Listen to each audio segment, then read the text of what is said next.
Hello my fireflies and welcome back to the TheCyanFirefly. It's me Lyiat and today I'm handing off yet another TLDR on yet another game. Yes, this time I'm looking into Guns of Icarus Online, a game with a fairly cool concept. Guns of Icarus Online is brought to us by Muse Games. Muse has made several titles from the original Guns of Icarus to Balan Z? What? Whatever, Guns of Icarus. Storyline? Not readily apparent. Currently, the game only possesses a skirmish mode, which permits multiple teams to pilot airships against one another. The game is played in a first-person perspective, allowing each crew member control of their own individual actions. They may take any position on the ship that they want, either piloting the ship, firing the guns, or making repairs to components. The ship can be customized prior to battle to fit the playstyle of the captain. Weapon types can be swapped out, permitting the player a personal touch on their ship before the fighting goes on.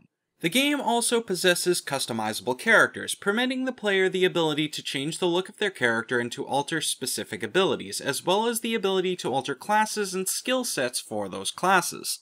All classes can cover all roles on a ship, just some are better than others as they get additional class skills, further specializing them in their area of expertise. Now, this all sounds good on paper, but the actual gameplay. Guns of Icarus Online just doesn't seem to actually succeed in what it set itself out to do. The skills can be used very easily by accident, some of which actually cause damage to ship components. There is very little active feedback to demonstrate this until much of the ship is flashing red for the players on board. Furthermore, the ship that gets the first shot in is very likely to win any given fight, as damage to the balloon can make it incredibly difficult to fly anywhere. You lose pretty much all control of the ship after you start taking damage. There is also very little to no feedback that your ship is actually under fire, as the enemy's attacks have no sound and no impact. Your ship doesn't even seem to respond, other than becoming, as I said, incredibly difficult to control. Finally, when your ship finally does give up, all the player receives is a brilliant flash of light and a new ship. The feedback from the game is rather poor across the board, which, frankly, ruins the title.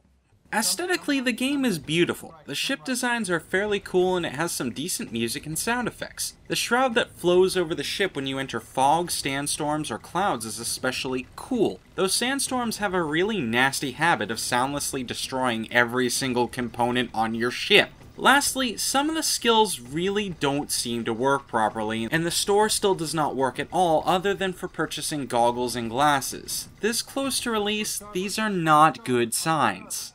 In this game's current state, I am concerned for the future of the title. It needs more. Weapons need impact, players need feedback. The game just doesn't feel good. Though it is rather amusing to watch a gigantic ironclad airship bounce off a tiny little zeppelin like a bumper car, it doesn't fit into the pseudo-realistic steampunk style they have going here.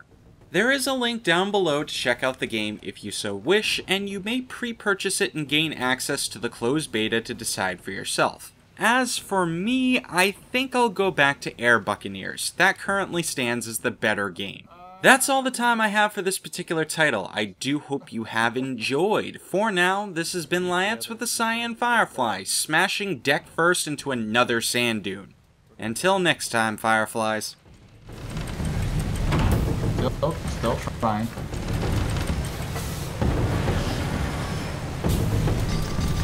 Ramming speed! We're like stuck in here.